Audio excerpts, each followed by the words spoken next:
a सांगितलंय, म्हणजे काय करू आपण direct x1 1 0 x1 1 0 is equals to identity matrix order 2 साठी काय असेल 1 0 0 1. आता इथं प्रोडक्ट घ्यावं लागेल x by x square 1 plus 1 sorry 1 by 1 that is 1. Next time x1 x 1 0 0 1x x 0 1 0 1 1 1 and 0 0 1 sorry 0 0 0 is equals to 1 0 0 1.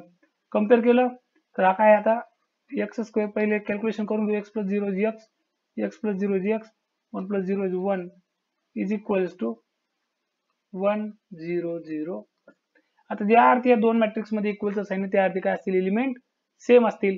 मग इथे काय माझ्याकडे x तर या मॅट्रिक्स मध्ये काय राईट हँड साइडच्या मॅट्रिक्स मध्ये त्याच्या जागी काय 0 आहे सेम 0.